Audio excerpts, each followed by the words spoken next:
Hello everyone, this is Jim Lucy, Editor-in-Chief for Electrical Wholesaling and Electrical Marketing, with episode number 100 of the Today's Electrical Economy podcast series sponsored by Champion Fiberglass. Champion began producing epoxy fiberglass conduit fittings in 1988, and in 1989 developed the first conduit from epoxy resins that had flame resistance and low smoke characteristics. This met the most stringent codes and specifications. Episode 100 of the Today's Electrical Economy podcast offers an update on electrical product pricing trends from Electrical Marketing Newsletter, and it offers a sneak preview from the 2024 Midyear Economic Update from Electrical Wholesaling and Vertical Research Partners.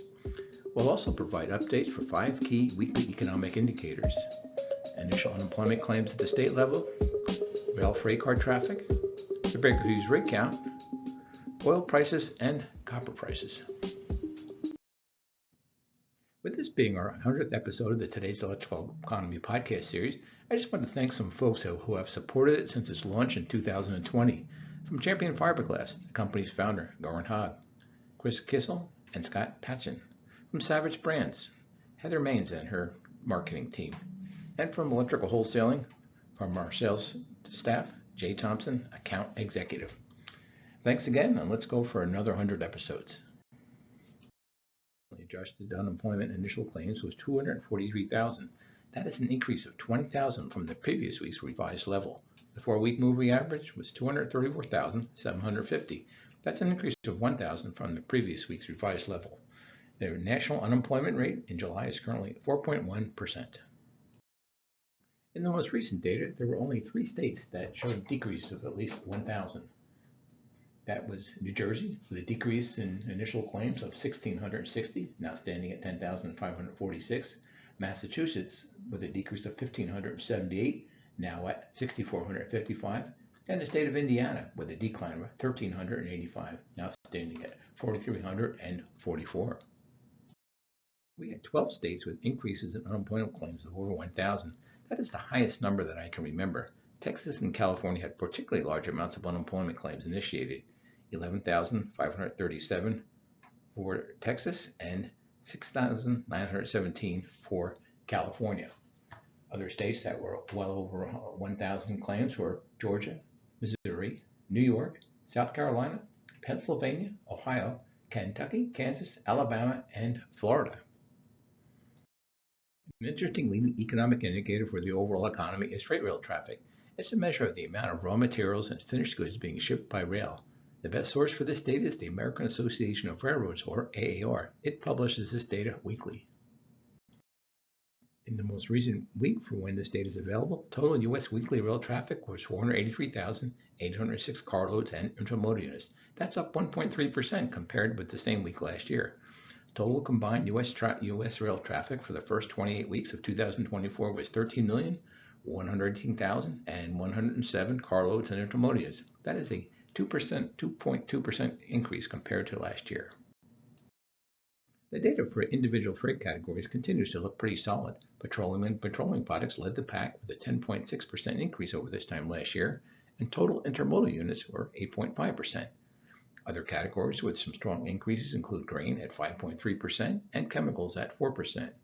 Coal led all declines at 16.9% decline, followed by non-metallic minerals at 7.9% decline. Total carloads were down 4.4%. If you track the oil market, you're probably familiar with the Baker Hughes rig count, which tracks the oil and gas rigs that are operating. This data is available by state, by basin, and nationally at www.rigcount.bakerhughes.com. This slide gives you an idea of the largest oil and gas deposits in the United States. It gives you a good sense of just how many of them are in Texas and Oklahoma and into New Mexico, and how big an area the Marcellus gas region covers in Pennsylvania, Ohio, and parts of West Virginia. It was a particularly quiet week with the Baker Hughes rig count index, which only declined by 1 rig. It's down 13.5% below this time last year, with a decline of 91 operating oil and gas rigs. Texas's Permian Basin is down 32 rigs for a 9.5% decline year over year. Overall, Texas is the nation's largest oil producer, is down 16%, with a decline of 53 rigs over this time last year. The current price of a barrel of WTI crude oil as of July the 22nd is $79.39. This is just a hair under the 12-month average of $80.06 per barrel. Economists like to call copper pricing Dr. Copper because it's the leading economic indicator for future activity since copper is used in so many industries. The construction industry is among the leading markets for copper because of its widespread use in wiring cable and copper plumbing pipe. Copper prices in the COMEX exchange were $4.17 on July the 22nd. That's above the year-to-date average of $4.02 per pound, but it's fairly far below the recent range in July of $4.40 per pound to $4.50 per pound. Now I'd like to share some new electrical pricing data from the Electrical Marketing Newsletter. We publish electrical price changes for more than 20 electrical product groups in electrical marketing as part of a $99 annual subscription. That data comes from S&P Global, which collects it from the Department of Commerce's Producer Price Index. Subscription information to get this data every month is available at electricalmarketing.com. Let's first take a look at the electrical marketing data on a monthly index for June. Circuit breaker was the highest change with 4.6%. Panels and switchboards were up 2.6%. Industrial controls up 2.3%. Switchgear and fuses both up 1.7%. Power cable was up 1.1%. And building wiring cable was 0.4%, which happened to be the exact same as the total index for the month of June, 0.4. Industrial fixtures up 0.3. Wiring device and connectors up 0.2. Metal conduit, transformers, and fasteners up a slight change at 0.1.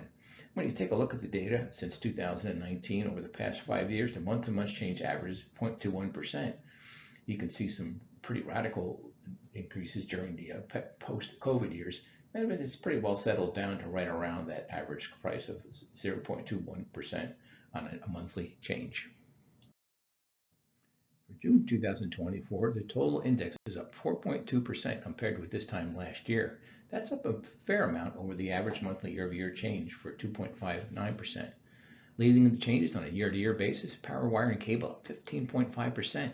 Building wire also up big at 11.2% increase. Switchgear up 9.8%. Fuses up 7.8%. Circuit breakers up 6.5%. Panel boards and switches 6.2% increase. Ballast 6.1%. Industrial controls 5.7%. And transformers, the only other product up over the total index of 4.9%. The other products with an increase that was a lot slower than the 4.2% median for the total index. So industrial fixtures up 3.3%, wiring devices and connectors up 2.3%, motors 1.8%, metal conduit 0.9% increase for June, lamps up 0.4% for June, and fasteners up 0.2% for June.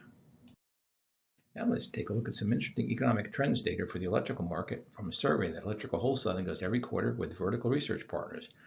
VRP is an investment banking firm with a focus on publicly held electrical distributors and manufacturers. This quarter's survey had 49 distributor respondents. They come from companies who in total did more than $1 billion in revenues. I'll be offering more in-depth analysis of the survey results in Electrical Marketing Newsletter, but I want to hit some of the highlights here for our listeners. Some of the key findings for the survey.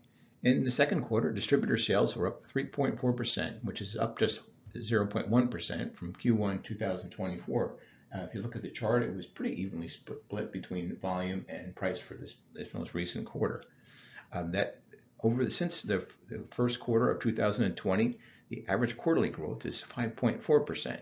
It's a smidge lower than it's interesting to look at it because it's just a little bit lower than Electrical Wholesaling's annual growth forecast rate from the Market Planning Guide of plus 4% to plus 8% annual growth. Several respondents were hopeful that a Trump victory in the presidential election could unlock Gulf Coast LNG plants and also lead to lower energy prices. Switchgear remains the key supply chain constraint for respondents. I really like the survey that we do with VRP because it offers a mix of pricing and volume data over the last 4 years, and it also offers some very interesting anecdotal comments from distributors. And let's look at a few of them for right now. Some of the ones that caught my eye from the survey data said one distributor, contractor demand seems to be low. It's likely due to a tight economy and high rates. Another said, we are hoping for a rate cut in September that will lead to increased demand in 2025. Another company said, large new construction market is slow.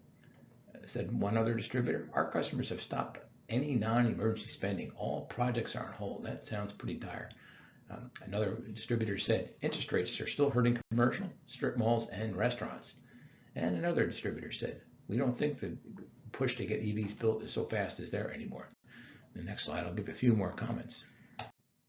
When distributors' evaluation of the overall business climate in the electrical market was not good, not bad, but everyone seems to be waiting for a turn and just trying to survive. Another distributor said the inability to get switchgear remains a key constraint. Another company says there's plenty of optimism for 2025. Another company said residential construction is up a little bit on comps, commercial is still in the tank, and there's no light at the end of the tunnel for office construction. Another company commenting on the data center market said data centers are saving our bacon. And our last comment that I'm highlighting for today is not clear what demand is going to be in the second half of 2024, but I don't think it's too robust. That wraps up our podcast for today. Again, a special thanks to the folks from Champion Fiberglass and Savage Brands Advertising Agency in Houston for sponsoring today's Electrical Economy podcast series. 100 episodes. I hope you've enjoyed listening to this podcast as much as I've enjoyed creating it. Here's to doing the next 100 episodes. Please contact me if there's any other type of economic data you'd like us to cover in these podcasts. Our next presentation will be on August the 5th. Until then, stay healthy, be happy, and I look forward to talking with you in 2 weeks.